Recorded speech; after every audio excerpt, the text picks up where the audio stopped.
Muy bien, bienvenidos a todos. Gracias. Buen día. Buen día. Son bienvenidos a la casa del Señor y vamos a dar comienzo a esta reunión. Vamos a comenzar alabando a nuestro Dios, cantando coro número 172. Coro número 172. Fuerte Dios, consolador, príncipe de paz.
Pidiendo la guía de nuestro Dios.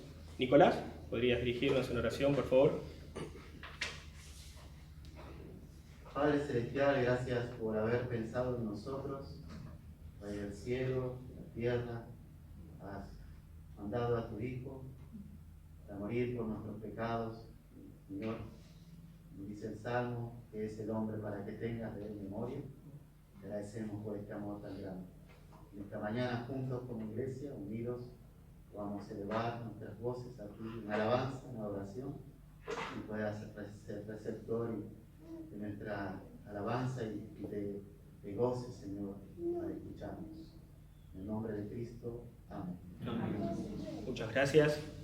Cantemos también coro número 160. 160. ¿No?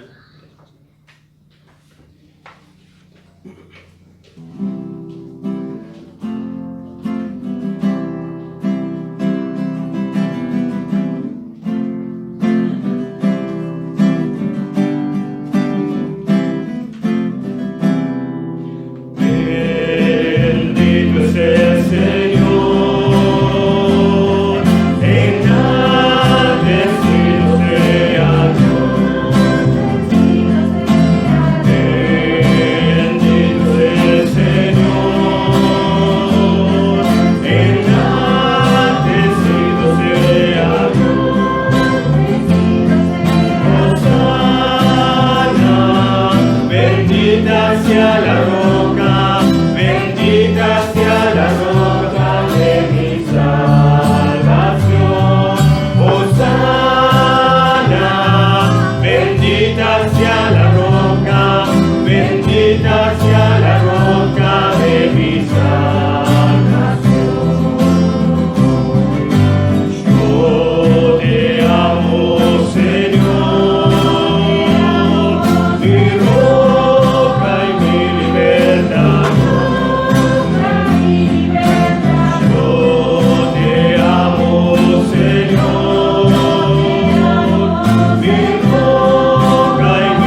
También cantemos coro número 47.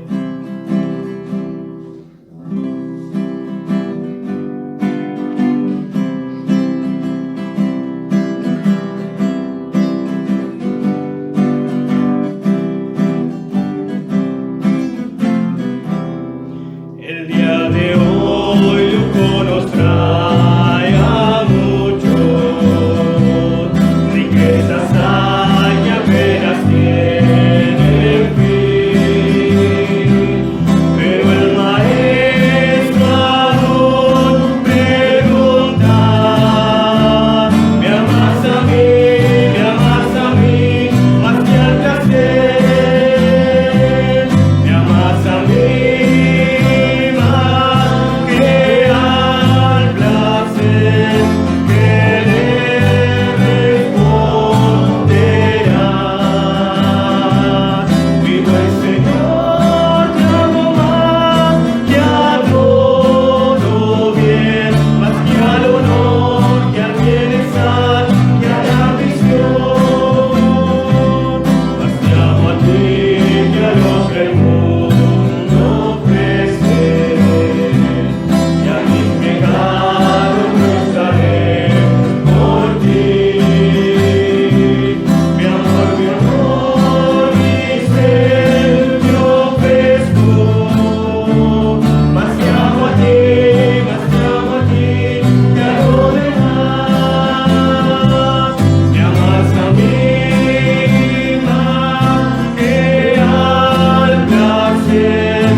chico me daba lástima cuando contaban o hablaban acerca de la crucifixión de Cristo. Yo decía, qué lástima, ¿por qué nadie lo ayudó? Si los discípulos estaban ahí, tenían ese pensamiento de equipo, de amigo. Y después uno de grande, realmente conociendo el Evangelio, lo único que nos queda decir es gracias por la cruz. Entendemos el significado de la cruz, que por medio de la muerte de nuestro Señor Jesucristo obtenemos la salvación. Y lo único que podemos decir es gracias. Gracias por la cruz.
pastor para oír la palabra del Señor.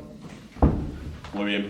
Bueno, como es una cuestión obvia y lógica que ustedes ya conocen, que cuando hay un evento especial en la iglesia aprovechamos a ver qué dice la Biblia sobre ese aspecto de la vida. Quiero mencionar sencillamente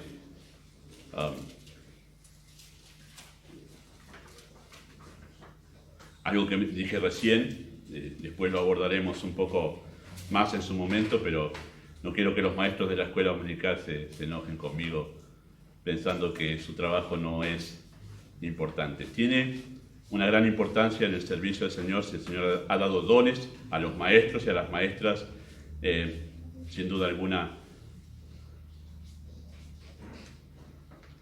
tiene su valor para la obra de Cristo. Pero si los ponemos al lado del trabajo de los padres, no reemplaza nunca el trabajo de los padres.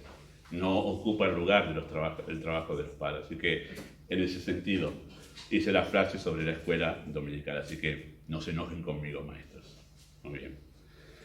Ustedes tienen ahí abiertas sus Biblias, y si no la dejaron abierta, abran nuevamente en Deuteronomio capítulo 6. Ahí vamos a estar nosotros considerando la enseñanza en esta mañana. Así que hablaremos nosotros justamente de este tema, de la crianza de los hijos. Es una buena ocasión este momento justamente para considerar desde las Escrituras la responsabilidad de los padres.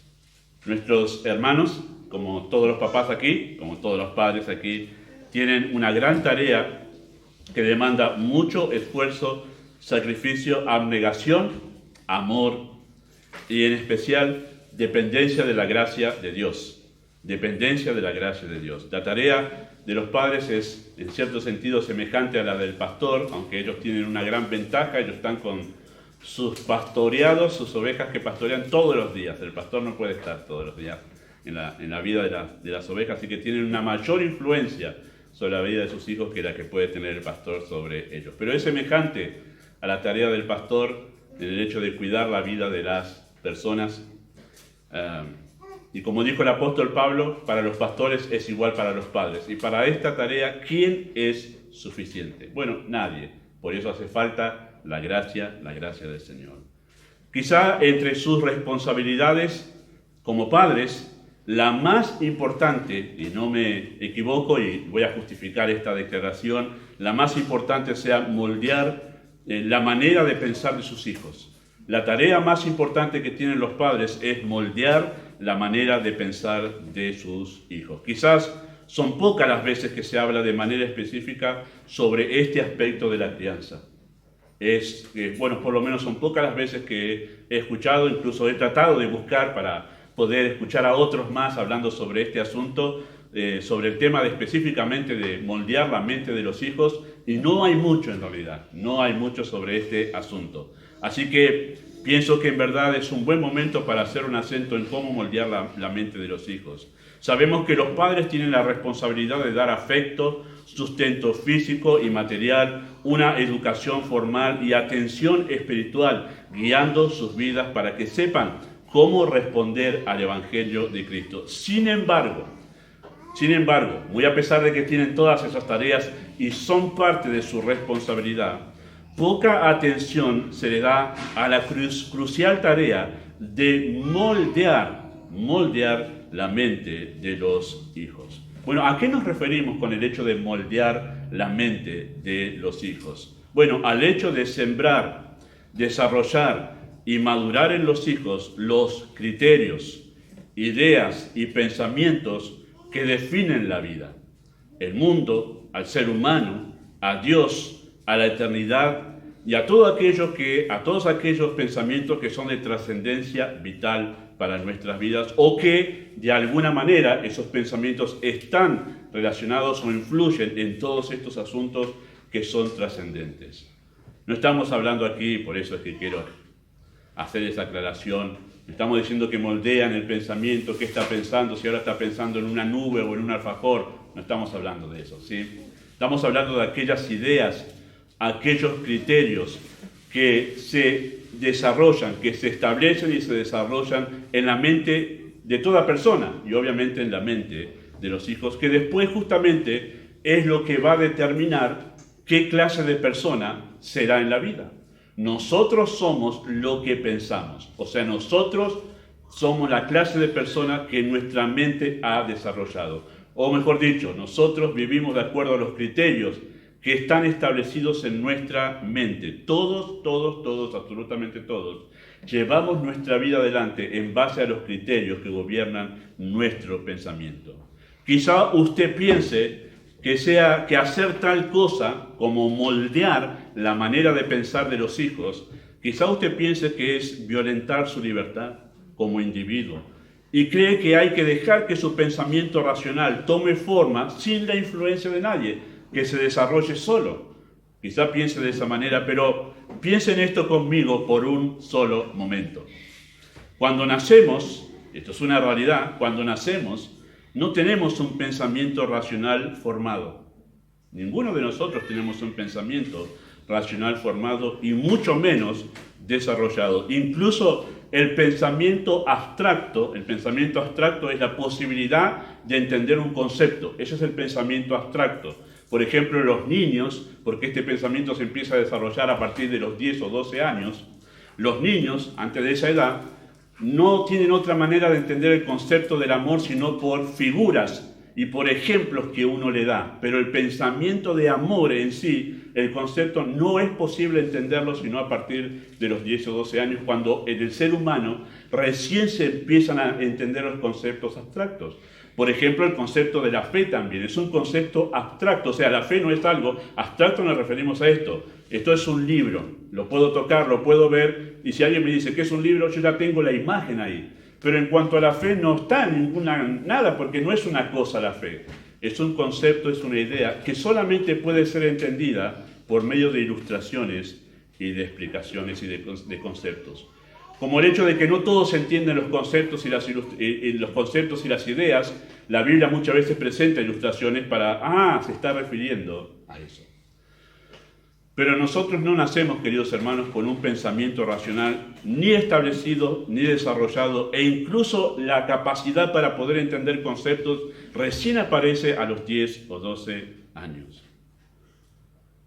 Y todo lo que le va dando forma a nuestro pensamiento a partir de que nacemos y vamos creciendo, ese sistema de pensamiento que después domina nuestras vidas, lo vamos aprendiendo del mundo que nos rodea. El pensamiento de todos nosotros se va formando, el criterio de todos nosotros se va formando por el mundo que nos rodea. Por eso cada país se identifica por su idiosincrasia, su forma de pensar, porque en esa cultura, en ese entorno se piensa de determinada manera. No hace falta más que cruzar, por ejemplo, el charco, pero que esto después no escuche ningún uruguayo, pero no hace falta más que cruzar el charco para darse cuenta que se piensa distinto. En Uruguay piensan distinto. En muchos asuntos piensan distinto en cuanto a lo que tiene que ver con la sociedad, lo que tiene que ver con la vida cívica. Usted va allá y se va a encontrar con que la manera de vivir es distinta a la que tenemos nosotros aquí. Y lo digo yo porque viví 3 años allá. Y me encontraba con que, mirá, no es más que cruzar un pequeño río y la cosa cambia completamente. Se llama idiosincrasia. El entorno nos influye para formar nuestra manera de pensar. Lo mismo pasa si usted va a cualquier otro lugar. Así que, queridos hermanos, si usted es de los que piensa que realmente debemos dejar a los hijos para que su pensamiento racional se forme solo, no va a pasar, porque siempre alguien lo va a formar. Y si no son los padres, lo va a formar su entorno, ya sea en la escuela, ya sea los familiares con quien usted deja que ellos se junten, ya sea los compañeros en la escuela, o ya sea la cultura reinante en nuestro tiempo, la influencia a través de la televisión, a través de la internet. Todo eso va a formar el pensamiento de su hijo. Así que si usted no hace esa tarea, lo va a hacer otro. Pero no hay ninguna duda, queridos hermanos, que es parte de la responsabilidad de los padres moldear el pensamiento de los hijos, porque no nacen con un pensamiento racional formado, y es parte de la tarea de los padres justamente hacerlo. Por eso, si los padres no asumen esa responsabilidad, otros influirán para darle forma a las ideas que determinarán las actitudes, las decisiones y las conductas que sus hijos tendrán ante la vida, ante sus semejantes, ante la eternidad y ante Dios. En determinada cultura usted va y la gente lo trata a usted, lo recibe de una manera. Va a otra cultura y lo reciben de otra manera, que tiene que ver la idiosincrasia. El sistema de pensamiento con el que fue influenciada esa cultura, y eso determina sus actitudes, su forma de conducirse y también qué piensan de Dios, del mundo, de sí mismos, del universo. Todo eso determina el sistema de pensamiento que gobierna a cada persona. La crianza, entonces, queridos hermanos, no solo debe incluir el brindarle educación formal a los hijos, lo cual es bueno y necesario, no estamos hablando nada mal de eso, sino el definir también en sus mentes todos los asuntos importantes. Es tarea de los padres definir en la mente de los hijos, crearles en ellos el concepto sobre todos los asuntos importantes de la vida, los cuales ya hemos mencionado y vamos a hacer un acento en este mensaje.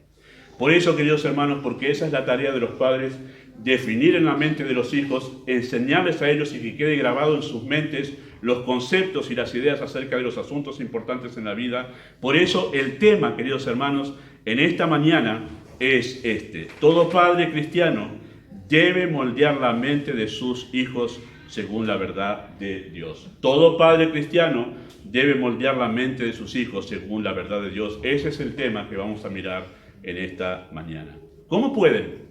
¿Cómo pueden los padres cristianos moldear la mente de sus hijos? Bueno, el texto que hemos leído al comienzo y que hemos repasado recién, el texto de Deuteronomio capítulo 6, versículo 1 al 9, es apropiado justamente por lo que hemos mencionado, porque registra aquel momento en el que Moisés estaba preparando a toda esa generación, que eran los hijos de los que habían salido de Egipto. Esos que salieron de Egipto, todos murieron en el desierto. Una nueva generación se levantó que tenía su vida acostumbrada al desierto. No se relacionaban con nadie, estaban en el desierto, solamente conocían el pueblo de Israel. Y ahora van a pasar a interactuar con otra cultura, una cultura pagana, una cultura con la cual ellos debían saber cómo relacionarse para que esos pensamientos, esa idiosincrasia, si lo podemos llamar así, no moldee la mente de los hijos en el pueblo de Israel. Y Moisés les va a enseñar a ellos cómo deben preparar a sus hijos para enfrentar toda esa nueva experiencia. Por eso el pasaje es apropiado. Los prepara para saber cómo enfrentar una cultura completamente diferente para ellos. Y comienza estableciendo las bases de la vida en el hogar. ¿Cómo prepara Moisés al pueblo para que sepan cómo enfrentar esa situación? Sienta bases para el hogar.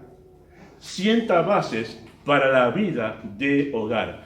Ahí está la clave de cultivar un pensamiento bíblico en la vida de los hijos, la vida en el hogar, señalando justamente las responsabilidades de los padres. Por eso la clave está en la tarea que papá y mamá hacen en el hogar, moldeando el pensamiento de los hijos. ¿Cómo? Y no dudo en esto que una de las preocupaciones de todos los padres piadosos, ¿cuál es? La preocupación de todos los padres piadosos cuando llegan los pequeñitos, dicen, ¿qué va a pasar? Porque cuando están en casa, los primeros años, hasta los 2, 3 años, están ahí solamente influenciados por papá y mamá. Pero cuando empiezan a pensar en a qué jardín va a ir, qué va a pasar cuando llegue a la primaria, y no quiero empezar a soñar con qué va a pasar en la secundaria, toda la influencia que los hijos van a tener en ese lugar. Inevitablemente va a pasar eso. No los pueden tener a los hijos. Los papás, a veces más que nada las mamás, que se queden chiquititos. Pero inevitablemente al crecer van a interactuar con este mundo. En un mundo que sigue la corriente del pensamiento de Satanás. ¿Cómo preparar a los hijos para que ellos no cedan al pensamiento de este mundo, de este sistema mundial? Yo voy a hacer este paréntesis, esta pequeña acotación, pero uno de los grandes problemas que tenemos hoy en día, no solo con los chicos chiquitos, sino con los padres y sus hijos adolescentes, es que es una clara evidencia que los padres no se han ocupado de preparar a sus hijos adolescentes para saber cómo enfrentar ese cúmulo de información que tienen en las universidades, en los ciclos terciarios. Ahora quiero acotar, no estoy para nada en contra de los ciclos terciarios, para nada, ni tampoco está mal que usted vaya a la universidad, por las dudas digo esto. Pero no hay dudas que a través de los centros educativos se baja línea, como se suele decir, se baja filosofía, se baja pensamientos acerca de cómo es la vida, de cómo es la sociedad, de cómo es el ser humano. Todo eso lo va a tener que enfrentar. Va a tener que enfrentarse con todos esos pensamientos, como fue, por ejemplo, un problema cuando se empezó a enseñar en las escuelas, en su momento, sobre la evolución. Eso fue todo un desafío para los padres cristianos de aquel primer comienzo del siglo pasado, cuando en la educación formal se empezó a enseñar sobre la evolución. Y los creyentes estaban enloquecidos por el hecho de cómo hago para que mi hijo ahora no piense que en verdad la evolución es algo cierto, porque no es cierto, sino que hay un creador de todas las cosas. Tuvieron que saber cómo preparar a sus hijos para cuando se enfrenten a eso, saber cómo resolverlo en sus corazones.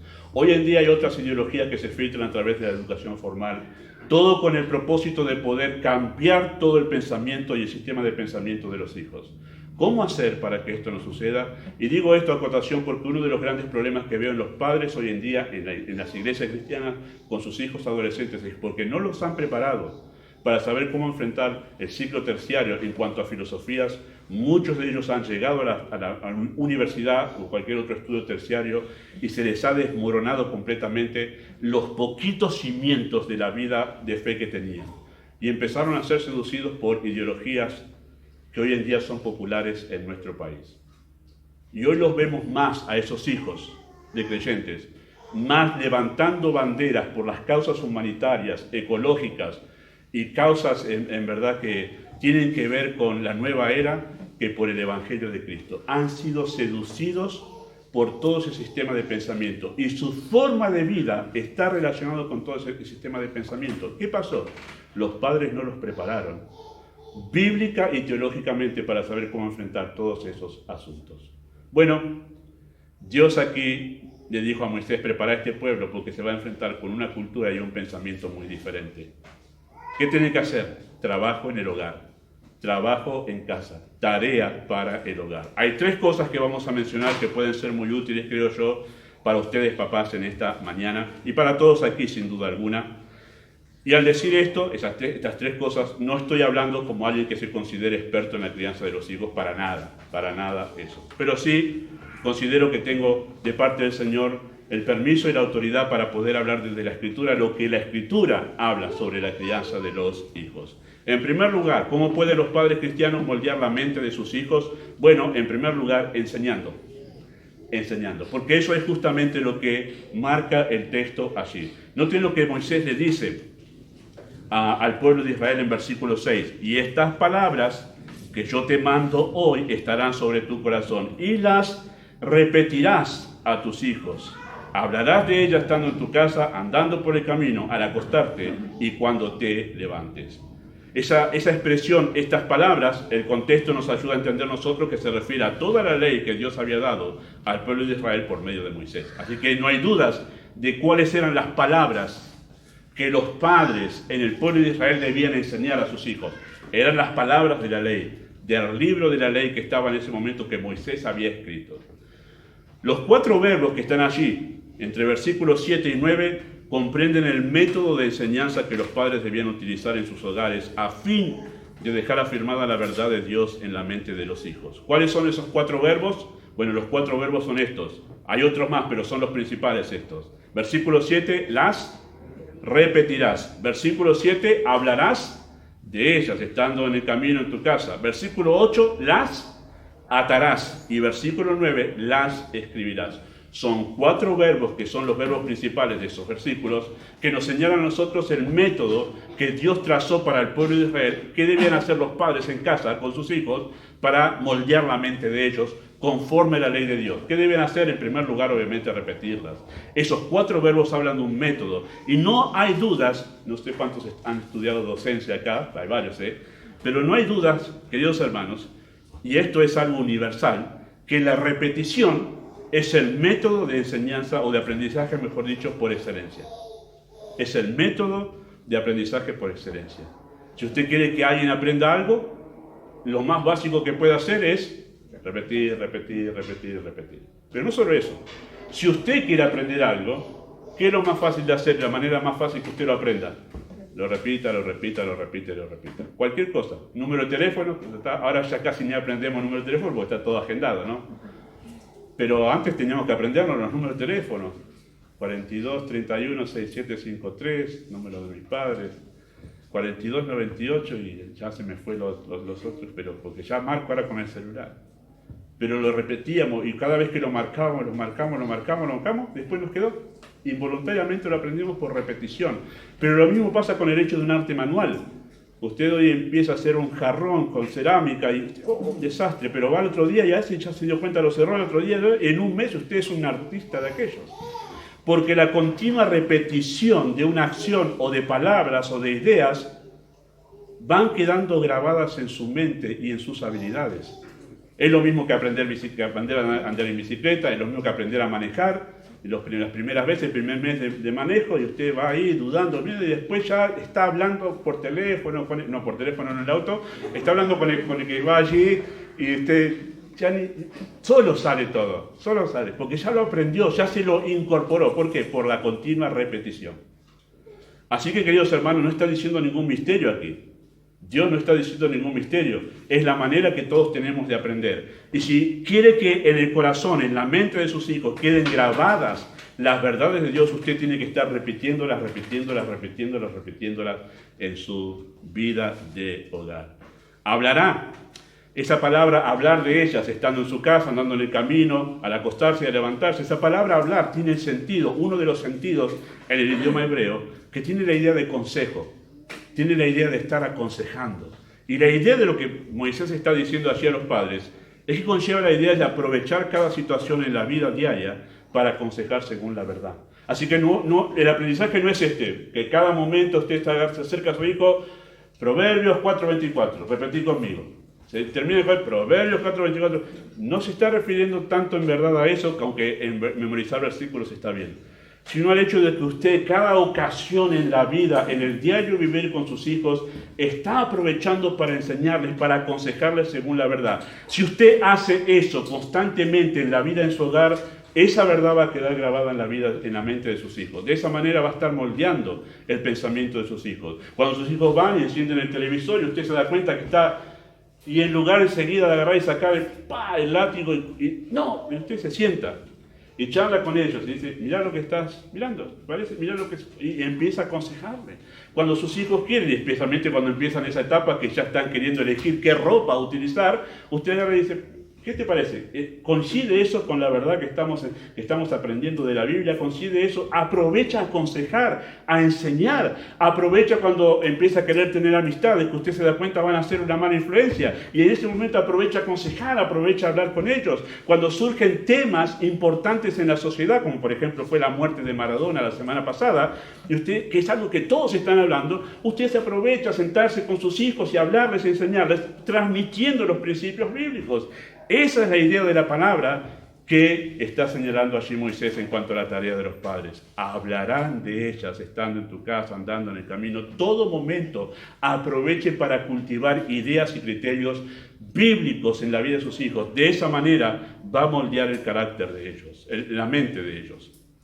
Las atarás como una señal, dice, en tus manos y estarán como frontales entre tus ojos. Y eso significa que la verdad es el punto de referencia para tomar decisiones, una señal, un punto de referencia. En base a eso decidimos todas las cosas. Digo esto y hacemos este acento porque los judíos no entendieron, la mayoría de ellos no entendieron este pasaje. Y entonces se los podía ver a los judíos atándose rollitos de la ley en la mano y poniéndose aquí cada vez que iban a orar. Pensaron que a esto se estaba refiriendo. No. Es algo alegórico, simbólico. Lo que está diciendo allí es la ley va a ser el punto de referencia para todas las decisiones que tenés que tomar. ¿Cómo queda grabada en la mente de los hijos la verdad de Dios? Cuando ellos ven a papá y a mamá, que para cada decisión, para cada asunto que tienen que decidir, ellos consultan la palabra de Dios. Ellos se guían por los principios que dice la Escritura. Eso es el punto de referencia, es el punto de señal para saber para dónde tenemos que ir, qué decisiones tomar, qué programas ver, qué música escuchar, con quiénes nos juntamos, con quiénes no nos juntamos. Y ellos ven que realmente los padres toman los principios como guía para sus vidas en todas las cosas que deben hacer. Y las escribirás en los postes de tu casa, significa que esas verdades determinan la forma de vivir en el hogar. Haga de los principios bíblicos un estilo de vida en el hogar, porque de esa manera va a grabar en la mente de sus hijos conceptos y criterios que tienen que ver con la verdad. Así que, queridos hermanos, Moisés indica que debe existir por parte de los padres una enseñanza intencionada. ¿Qué es una enseñanza intencionada? Que el padre, mamá y papá tienen la intención de educarlos, de moldearles la mente. Que no ocurre por casualidad. No es que después de unos años, mirá, vos no nos dimos cuenta, no, ojalá no pase eso. Tiene que haber la intención de moldear su mente. Y no es algo malo, parece algo malo decir que alguien quiere moldear la mente de alguien. De ninguna manera es algo malo. Eso pasa todos los días. Usted manda a los chicos a la escuela y moldean su mente. Están trabajando en su mente. Algunas cosas son buenas, 2 más 2, está bueno que lo aprendan. Después hay otras filosofías que usted tiene que trabajar para explicarle que no son ciertas. Pero debe haber una educación intencionada por parte de los padres, adrede, planificada, si no será muy difícil que usted pueda influenciar en la manera de pensar de sus hijos. Los hijos siempre están aprendiendo, queridos hermanos, y usted lo sabe. Los padres siempre están enseñando, especialmente con su estilo de vida, pero además cuando expresan conceptos e ideas acerca de todas las cosas de este mundo y del venidero, están enseñando esos criterios y esa forma de vida en la escuela de los hijos. Aunque usted no tenga una intención de enseñar, usted está enseñando siempre, papá y mamá, a sus hijos. Le está sembrando criterios a ellos. Cuando usted se queja, si usted es creyente, ¿no? Si usted se queja del aumento de las cosas, se prende con las protestas socialistas hoy en día, siempre en contra de las autoridades, constantemente ya por deporte, usted le está enseñando a su hijo. Le está enseñando cuál es el criterio de la vida en sociedad, le está enseñando cuál es el criterio sobre las cosas que Dios ha dado. Usted le está enseñando todo el tiempo, aunque no sea su intención enseñar, porque ellos todo el tiempo están aprendiendo de usted. Así que lo mejor es que en realidad usted planifique esa enseñanza. Determine qué decir y qué no decir delante de sus hijos. Determine qué cosas ellos pueden escuchar, porque usted está enseñando todo el tiempo a ellos. Así que es una oportunidad única, del hecho de que usted convive con sus hijos 24 horas al día, 365 días al año, durante unos 18 años, más o menos, 20, esperan que sí, ¿no? Que sea más o menos ahí, no unos 30 años. Pero usted convivirá y tendrá una oportunidad única para influenciar en su manera de pensar. Los padres deben tomar conciencia que todo el tiempo están enseñando, deben tomar conciencia de que la vida en hogar es la escuela que Dios ha determinado para el crecimiento de los hijos como personas. Esa es la verdadera escuela.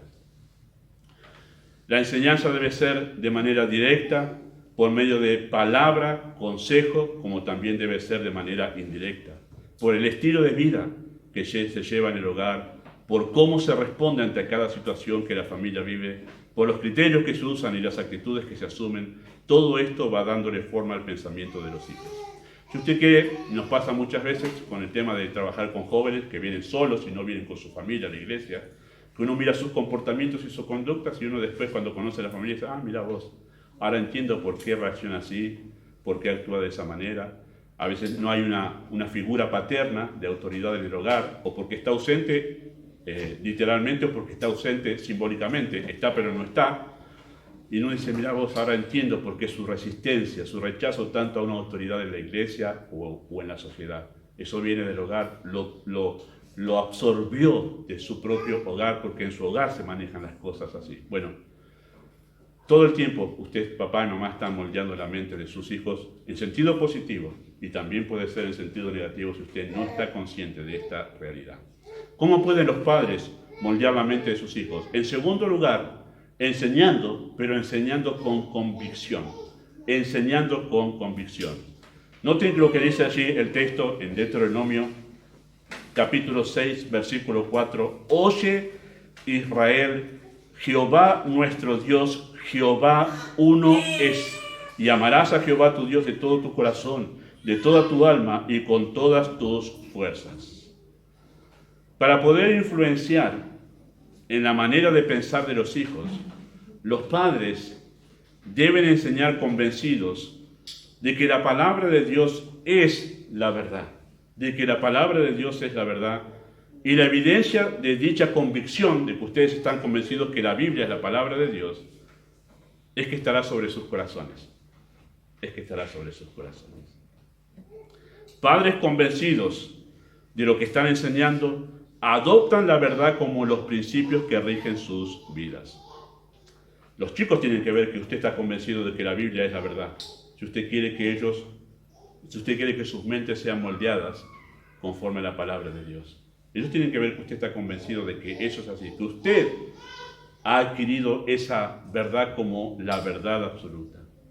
Poner las palabras en el corazón significa incorporarlas como la forma de pensar personal. Quiero hacer la acotación allí. Cuando hablamos de moldear la mente de los hijos, lo que estamos diciendo, lo que estoy diciendo, mejor dicho, es que usted está trabajando sobre el corazón de los hijos.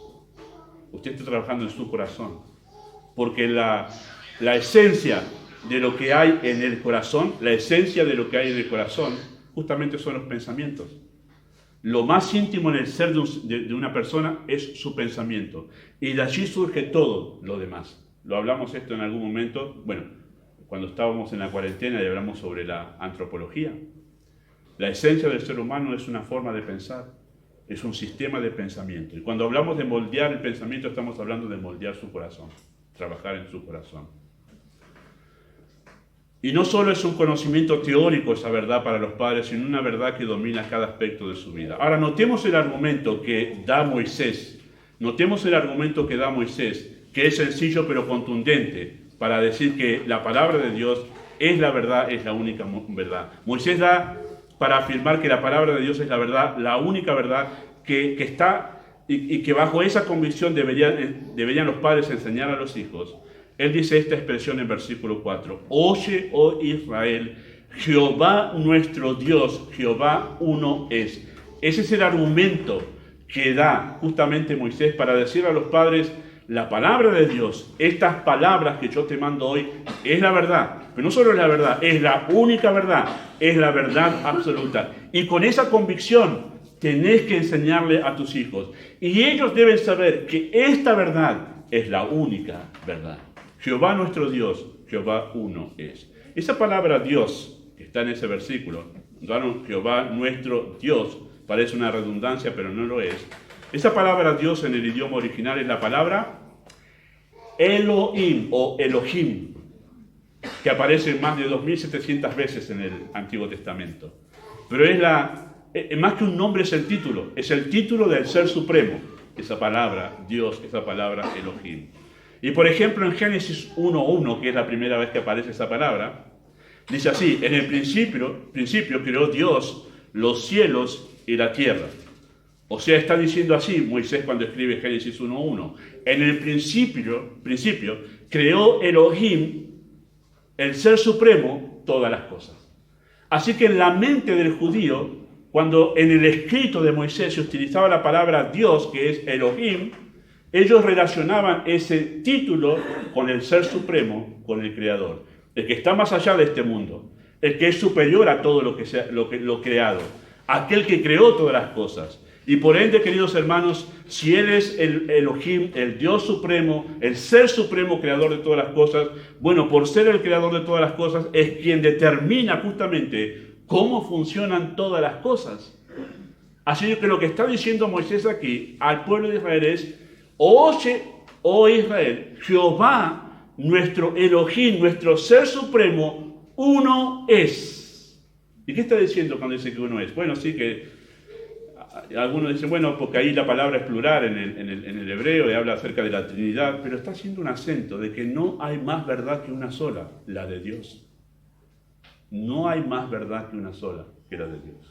¿Y por qué le dice eso al pueblo de Israel? Porque Israel iba a entrar a una tierra donde en verdad estaba lleno de dioses falsos. En cada una de las ciudades, en cada uno de los reinos, porque eran todos reinos que había en Canaán, en cada uno de los reinos había un Dios diferente. Y cada una de esas culturas guiaba su vida en base a lo que creía en cuanto a ese Dios. Entonces el pueblo de Israel iba a entrar, y para que no se confundan con esas culturas, con esos pensamientos, dice: no te olvides que hay una sola verdad, y esa verdad es del Dios Todopoderoso, nuestro Dios Elohim. No hay otra verdad. La única manera, queridos hermanos, de entender la vida, esta vida, Y el universo en el que vivimos es a partir de su creador. Es a partir de su creador. Simplemente este ejemplo. Tengo mi computadora aquí, que tiene un montón de cosas que no sé usar. Ni siquiera sé muchas de las funciones que tiene. Pero yo sí sé que el que hizo esta computadora conoce todas las funciones. Y sé que él también sé por qué la hizo de esta manera. Y por qué puso las teclas como están puestas, y la combinación de teclas, y por qué todo. Él sabe. Porque él creó, y creo que es el único en verdad que debe saber cómo se da de principio a fin toda esta computadora. A menos no sé si los especialistas ya descubrieron todo lo que se puede hacer con la computadora. Pero por ser el creador sabe cómo lo creó y sabe cómo funciona. Lo mismo, queridos hermanos, en un grado mayor entendemos en cuanto a Dios y la idea que Moisés está planteando aquí. Hay uno solo que sabe cómo funciona la vida, el propósito y la razón de todas las cosas. Y ese es Dios. De Él solamente sale la verdad de cómo es la vida y cómo funciona y el propósito de nuestra existencia. Por eso le dice, enseña la verdad con esta convicción de que no hay otra verdad. Y estamos hablando de todo el asunto que la Biblia trata, ¿no? Y de esos asuntos que tienen que ver con cosas trascendentes. Por favor, nos referimos a eso. Esta declaración, uno es, afirma a Dios y a su palabra como la verdad absoluta. No hay otro semejante a Él, es el único y su verdad es única. Cada padre judío debe enseñar la verdad a sus hijos con convicción, dejando en claro que es la única verdad. Queridos hermanos, no son pocos los padres que profesan ser cristianos, pero no están convencidos de que la Biblia sea la verdad absoluta. Y eso es una realidad hoy en día, queridos hermanos, en la cristiandad. No están convencidos de que esto es la verdad absoluta. Es más, hay personas que profesan ser creyentes, pero no creen, por ejemplo, que Moisés abrió el mar. Dios abrió el mar rojo por medio de Moisés. No lo creen. Dicen, no, eso es una fantasía, eso es una alegoría. Hay gente que no cree, obviamente, que Noé haya construido un arca. No, eso, ¿cómo va a meter tantos animales en un barquito? Claro, si lo decimos así, con esas palabras, pareciera como que tiene razón, pero si usted toma las medidas del arca, que están en Génesis capítulo 7, 8 y 9, usted va a sacar cálculos allí, y lo han hecho. Hay un libro escrito por un científico sobre esto, decir, sí entraba, mira vos. Entraban los animales. Hay muchos que nadaban, así que no hacía falta que estén en el barco, en el arca. Pero hay personas que profesan creer en Cristo que no toman la Escritura como la verdad. Claro, entonces así es muy difícil, queridos hermanos, que esos padres puedan influenciar en la vida de sus hijos, moldeando su manera de pensar conforme a la verdad, si los mismos padres dudan de que la Escritura sea la verdad absoluta. Piensa en esto por un momento. Todos sabemos que 2 más 2 son 4, ¿sí? Creo que todos sabemos, por favor. 2 más 2 son 4. Y cuando sus hijos, todavía no entraron en esa etapa nuestros hermanos, pero cuando sus hijos están haciendo la tarea de la escuela, algunos sí ya están en esta parte, están haciendo la tarea de la escuela y dicen, escribiendo ahí, su hijo está diciendo 2 más 2, 2 más 2, 5 pone su hijo. ¿Qué hace usted, papá? No. Bien. 2 más 2. 2 palitos de acá. Contalos. 1, 2, 3, 4. No es 5. Usted no le dice, no. Y la verdad que podrías tener razón. Capaz que es 5. No, usted no duda. Porque 2 más 2 es 4. Es una verdad absoluta. 2 más 2 es 4 acá, en la China, en África, en Francia. No importa. Acá en la Luna, 2 más 2 es 4 siempre. Es una verdad absoluta. Y usted no duda en corregir a su hijo si pone 5 en lugar de poner 4, como es así, es la verdad. Con esa convicción es la que debe hablar de las Escrituras con sus hijos. No es así, hijo. La Biblia enseña que es de esta manera. La Biblia dice que esto es así. La Biblia dice que Dios es de esta manera. La Biblia dice que el ser humano es de esta manera. La Biblia dice que el pecado es esto. La Biblia dice que... Y todo lo que dice la Biblia, usted lo va afirmando en el corazón de sus hijos, pero cuando lo hace con convicción. Si usted no tiene la convicción de que la Biblia es la palabra de Dios, entonces usted estará en un serio problema, porque usted estará permitiendo que la mente de su hijo sea moldeada por otros criterios y otros pensamientos. Y obviamente, si no son conforme a la verdad, no son ciertos. Una verdad es absoluta cuando no admite variaciones ni ambigüedades. Si 2 más 2, acá es 4, pero en la China son 5, entonces ya no es una verdad absoluta. y no es afectada por el tiempo, las culturas, las circunstancias, y es igual para todas las personas en todos los tiempos y en todas las situaciones. Eso es absoluto.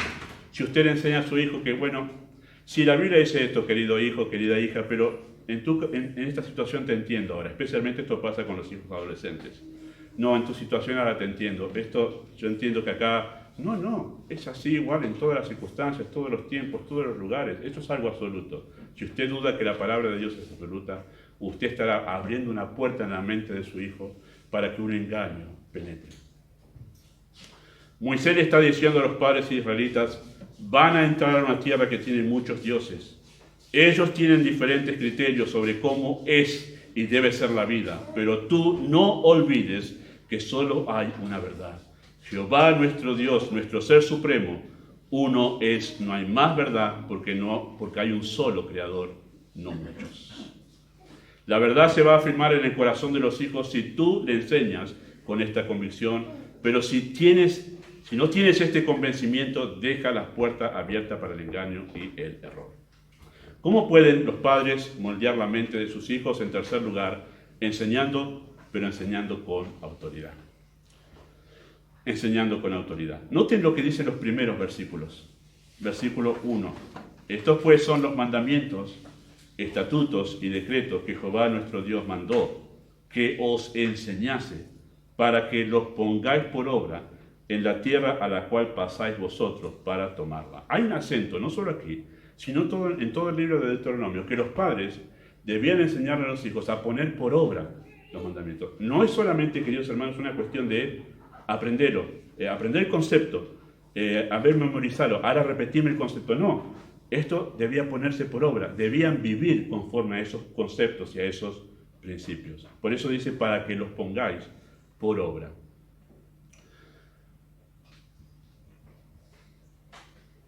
A la luz, queridos hermanos, de esta verdad, vemos que la responsabilidad de los padres consistía en lograr que los hijos vivan de acuerdo a las verdades de la palabra de Dios.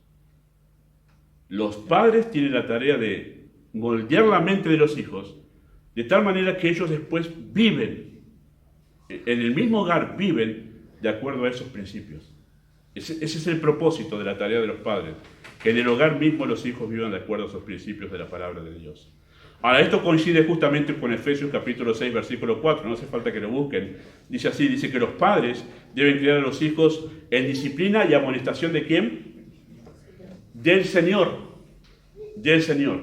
O sea, se repite justamente en el Nuevo Testamento que los principios que se instalan en la mente de los hijos, que van a justamente determinar qué conductas tendrán como hijos en el tiempo que están viviendo con sus padres, tienen que ser los principios bíblicos. La disciplina y la amonestación deben ser del Señor. O sea, la base de su pedagogía, la pedagogía de los padres, son los principios bíblicos de la palabra de Dios. Ahora, esta verdad, lo que acabo de decir, esta declaración, si usted le pasó rápido, vamos a hacer un acento, porque presenta algunos problemas.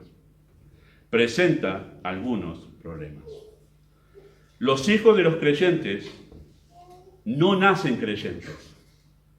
¿Sí? No es que porque Ezequiel y Vero son creyentes y tuvieron sus hijos siendo creyentes ellos, no es que ahora sus hijos son creyentes porque ellos son creyentes. No, no lo son. Ellos van a tener que en un momento, cuando ya entren en la etapa de poder tomar una decisión, entendiendo el bien y el mal, tomar una decisión por Cristo. Si no, estarán en el camino de la perdición siempre. Así que no son hijos, no son salvos porque simplemente sean de padres creyentes. Y no se vuelven creyentes, los hijos de ellos no se van a volver creyentes por vivir bajo los principios de la palabra de Dios. Ellos, los hijos, como todo ser humano en la historia de la humanidad, necesita rendirse a Cristo en arrepentimiento y fe para ser salvos. Eso es una realidad que debemos entender. El problema que se presenta acá, ¿sí?, es el que los hijos crean que son salvos por practicar y vivir en un hogar que practica principios bíblicos. Este ha sido uno de los mayores problemas de la cristiandad en nuestros tiempos. No son pocos los casos de hijos confundidos, convencidos de que son salvos, porque sus padres les han dado una falsa seguridad de salvación, pero en realidad están perdidos y sin Cristo. ¿Cómo ha sido esto? Bueno, ante este peligro algunos padres prefieren no imponer sobre sus hijos las obligaciones de vivir en un hogar respetando principios bíblicos. ¿Por qué? ¿Qué dicen los padres? Bueno, ellos piensan que de esa manera los confunden. Dice, yo no voy a obligar a mi hijo a vivir conforme a los principios bíblicos porque no es algo todavía. Entonces no lo voy a obligar a llevar algo que lo confunda, que le haga pensar que por practicar los principios bíblicos son salvos. Entonces yo lo dejo que él viva como quiere. Y realmente después, cuando sea grande, si quiere decidir por Cristo, que decida, pero yo no le voy a enseñar. Yo no voy a influenciar sobre su conducta. Y hay padres que hacen eso. Claro, porque temen en verdad crear un religioso, como ha pasado en muchos hogares. Padres creando hijos religiosos, ¿sí? Y no quieren hacer eso. El problema que justamente trae esto es que, como consecuencia, el hogar se seculariza, o sea, se vuelve secular y no un hogar cristiano. Un lugar donde no se vive bajo principios bíblicos y donde los hijos hacen lo que quieren porque papá y mamá dicen, no vamos a influenciar, vamos a que decidan solos, no los forcemos a vivir bajo los principios bíblicos. Ahora, si usted hace eso, como su hijo tiene un corazón pecaminoso, ¿qué es lo que va a hacer querer siempre su hijo? ¿Qué es lo que su hijo va a querer hacer siempre? Pecar. Así que eso es un problema también. No quiere el padre hacer algo que es imponerle principios bíblicos porque no los quiere confundir, pero a la misma vez si los deja hacer lo que quieren, solamente van a pecar y su hogar se va a volver un desastre y usted va a sufrir las consecuencias. Así que tenemos nosotros dos extremos peligrosos que demandan de los padres piadosos un gran desafío. En primer lugar, queridos hermanos, debemos afirmar que el mandato es claro en los dos testamentos en las Escrituras. Los padres deben criar a los hijos bajo principios bíblicos. Esto no está bajo discusión a menos que neguemos la Escritura. A los hijos judíos Moisés le dijo, ustedes deben enseñarle a sus hijos principios bíblicos, principios basados en la ley de Dios. En el Nuevo Testamento, Pablo le dice a los padres, ustedes deben criar a sus hijos en disciplina y amonestación del Señor.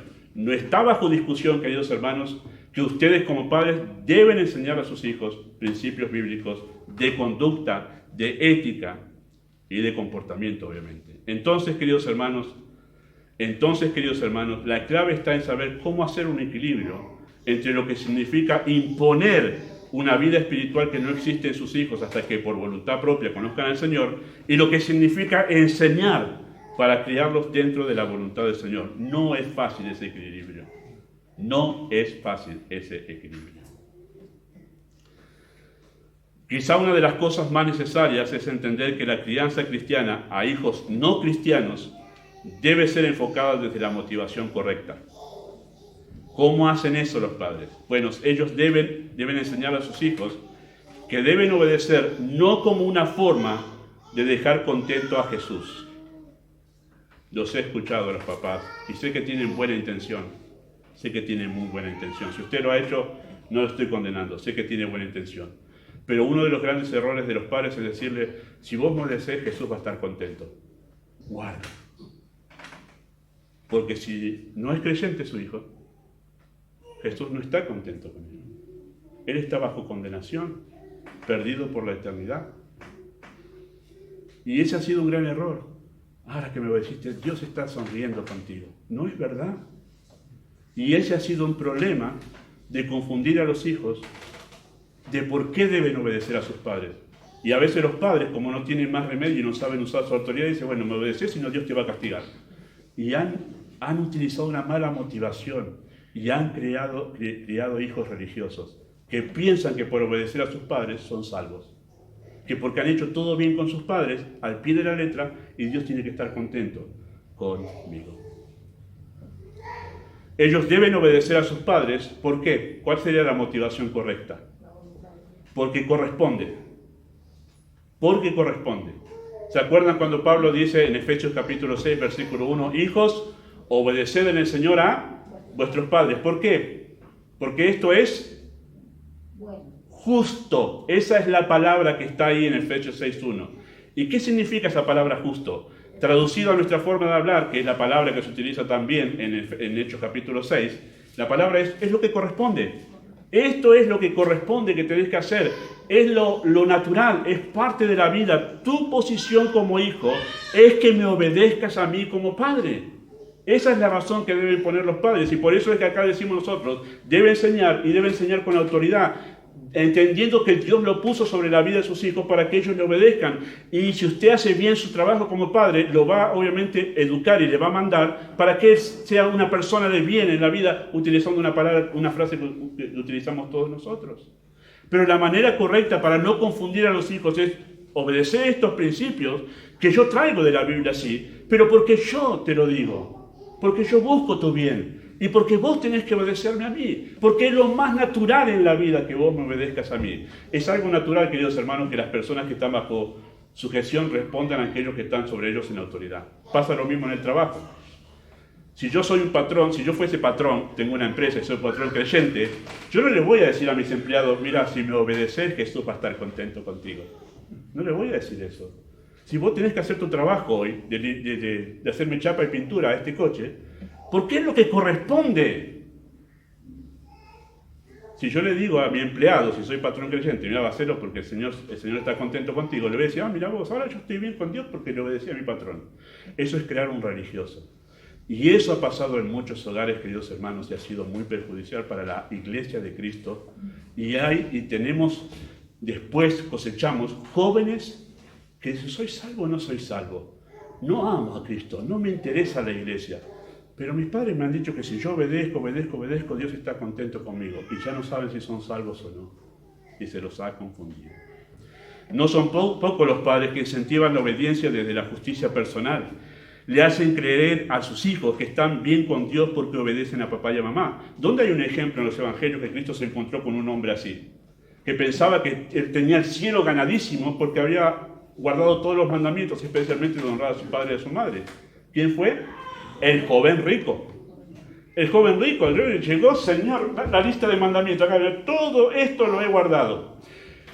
Todo esto lo he guardado. Y pensaba que tenía el cielo ganado. Cuando Cristo le dijo, vende todo lo que tienes y sígueme, se fue triste. Que es justamente cómo termina todo religioso, queridos hermanos. Triste porque no puede llegar a la medida que Dios traza. Ahí tenemos justamente un joven, una persona, que justamente sus padres le hicieron pensar que era salvo por obedecer. Eso es religión. Notemos cuál es el incentivo que le da Moisés justamente en el versículo 3 al pueblo de Israel. Versículo 3, oye pues Israel, cuida de ponerlos por obra para que te vaya bien en la tierra que fluye leche y miel y os multipliquéis como te ha dicho Jehová, el Dios de tus padres. ¿Por qué tienes que hacer esto de obedecer a tus padres, hacer cumplir la ley? Para que te vaya bien. Para que te vaya bien. ¿Por qué decía eso Moisés? Porque lo que Dios dio como principios de vida es la manera en que la vida de cualquier persona se debe conducir. Si Dios dice, sé diligente, por ejemplo Proverbios, dice, sé diligente, porque el que es diligente va a estar delante de los reyes, está diciendo una cosa que es misteriosa, una fórmula difícil de comprender. No, cualquier persona trabajadora, los que están encima de él van a decir, quiero ese, que es trabajador, que es diligente. No me traigas un perezoso. No seas holgazán, porque están con los de baja condición en la sociedad. No está diciendo ningún misterio. Los principios trazados en la Escritura, cualquier persona que los practica, le va a ir bien. Porque son principios que rigen la vida como Dios la ha planeado. ¿Significa eso que salva? No. No. Todo el libro de Proverbios fue escrito por un padre que le enseñó principios bíblicos a sus hijos. Dice, mirando yo por mi celosía, miré allá a aquel joven falto de entendimiento, le llamé a mi hijo y le dije, mirá aquel joven, mirá aquel que está allá, ahora fíjate lo que hace. ¿Sabes lo que va a pasar? Va a terminar mal. Le daba principios de vida, aunque su hijo no era salvo. Pero obedecer esos principios no significaba su salvación. Quiero hacer notar, queridos hermanos, ese fino equilibrio que deben tener los padres en tener cuidado de no crear religiosos, pero tampoco dejarlos que hagan lo que quieran, porque no es justamente eso lo que la Biblia... Las dos cosas son peligrosísimas en la vida de la familia. Los principios de crianza, queridos hermanos, son principios universales. Entonces, enseñe los principios bíblicos con autoridad, con la misma firmeza con la que le dice a su hijo que 2 más 2 son 4, porque así es. Eso es lo correcto. Y si su hijo le discute, no, papá, 2 más 2 no es 4. No. Es así, vos ponelo. Si no te vas a sacar un 0, vas a ser un burro siempre. Algunos padres dicen eso, ¿no? Ya cansado. Es así. No te entremetas con el iracundo, con el hombre de enojos, porque vas a terminar siendo un iracundo, un hombre de enojos. Fíjate los amigos que tenés. Bueno, principios bíblicos que ayudan a cómo criar los hijos. Teniendo cuidado de enseñar a los hijos que eso no significa que son salvos. ¿Cómo le enseña eso a los hijos? Está la respuesta en el texto. Dice así, noten esto, versículo 3. Oye pues Israel, cuida de ponerlos por obra, para que te vaya bien en la tierra que fluye leche y miel, y os multipliquéis como te ha dicho Jehová, el Dios de tus padres. Oye Israel, Jehová nuestro Dios, Jehová uno es. Versículo 5. Y amarás a Jehová tu Dios de todo tu corazón, de toda tu alma, con todas tus fuerzas. ¡Wow! Para que tú tengas una relación con Dios real, verdadera, tú tienes que amar a Dios con toda tu alma, con todas tus fuerzas y con todo tu corazón. No alcanza, esta es la idea. Hijo, no alcanza con que me obedezcas a mí. Me tenés que obedecer porque es lo que corresponde. Pero en tu relación con Dios, esto no alcanza. Tu obediencia no alcanza. Para tener una relación con Dios tienes que amarlo a Él profundamente. Y su hijo que va a decir, no puedo. Y está muy bien que llegue a esa conclusión. Porque ese es el parámetro de lo que significa que alguien sea salvado. Ame a Dios con todo su corazón. Y queridos hermanos, como tenemos un corazón pecaminoso, no podemos hacer eso. No está dentro de nuestra capacidad. Y es ahí donde su hijo dice, necesito un Salvador. Por eso Moisés puso esto aquí. Y esto fue la confrontación que Cristo le hizo al joven rico. Así que hiciste todo eso, yo te pongo un desafío mayor aún. Vende todo lo que tienes, dalo a los pobres y ven y sígueme. Ámame de todo tu corazón. Y el joven rico se fue triste porque no podía hacer eso. Queridos hermanos, a la misma vez que ustedes, papás, confrontan a sus hijos y les dicen, tenés que obedecerme con autoridad, les dicen, porque esto es lo que tenés que hacer, a la misma vez ustedes preocúpense por confrontarlos a ellos con su necesidad de Cristo. Esto no te alcanza, querido hijo, está muy bien, pero no te alcanza para ser salvo. Necesitas un Salvador, porque para amar a Dios con todo el corazón solamente se puede hacer a través de Cristo. Vamos a hacer algunas reflexiones finales nomás, sencillamente para terminar este mensaje. Resaltemos, queridos hermanos, la importancia de cultivar la mente de los hijos. Nosotros vivimos en una época de fuerte presión para dominar la mente de las personas con ideologías y filosofías que parecen buenas, pero alejan a los hijos de Dios y los predisponen mal contra el Evangelio. Nosotros somos dominados en la cultura latinoamericana, yo no tengo ninguna duda en decir esto, ¿sí? Porque es así. Pero las culturas, las ideologías políticas que parecen buenas, porque parecieran que están buscando el bien de las personas, en realidad, queridos hermanos, detrás trae escondido, especialmente las ideologías de izquierda, traen escondido un pensamiento de justicia personal. Usted ha visto que todas las personas que están reclamando todo el tiempo como un deporte, ¿sí?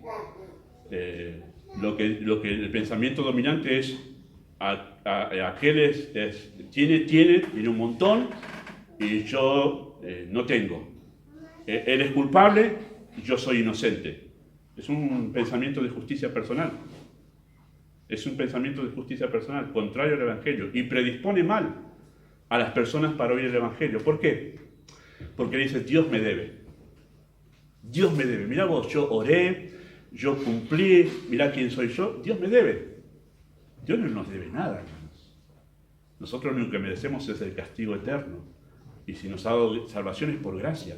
Pero todas esas ideologías que los padres no están atentos y se filtran en la mente de los hijos, los predisponen muy mal para el Evangelio.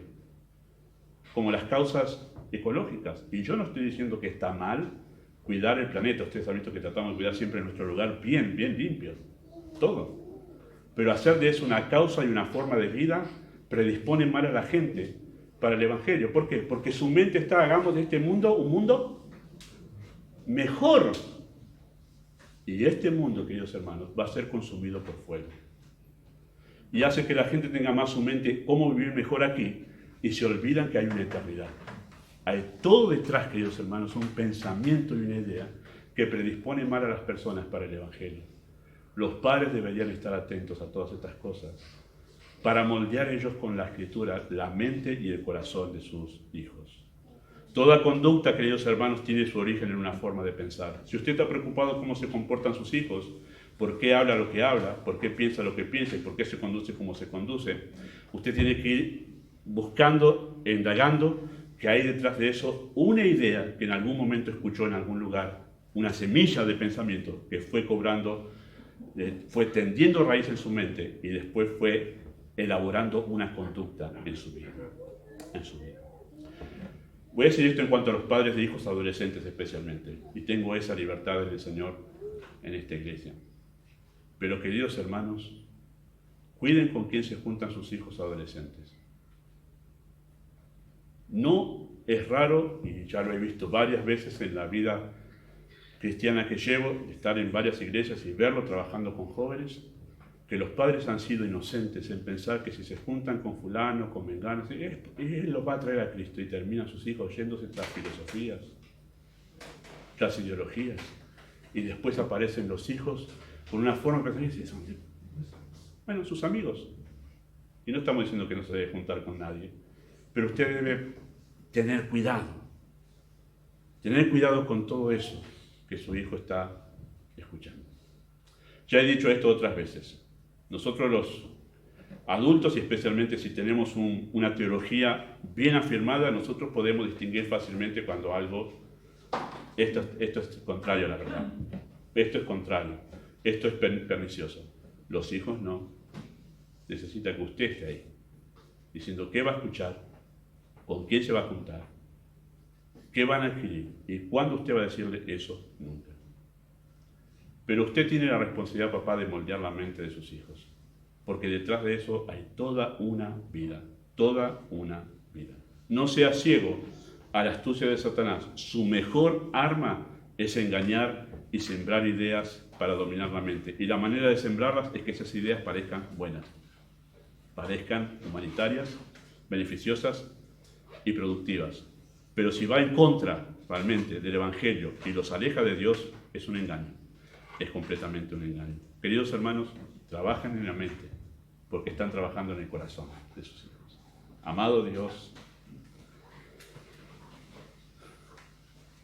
y Padre Celestial, ruego que tú pongas en alerta el corazón de los padres en nuestra iglesia para que no sean inocentes. ¿En qué está pasando?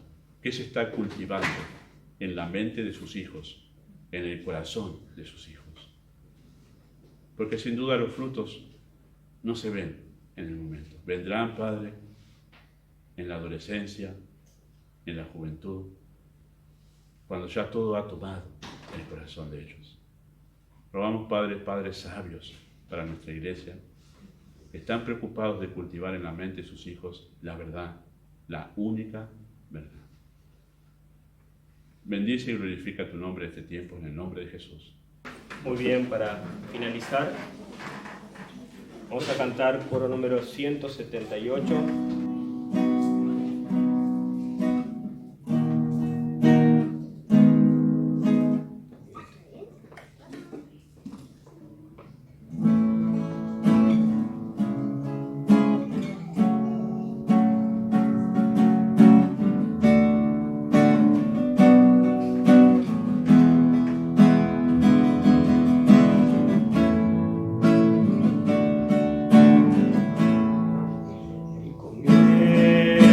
Jehová tu camino y confía en él. Encomienda a Jehová tu camino y confía en él. Llenará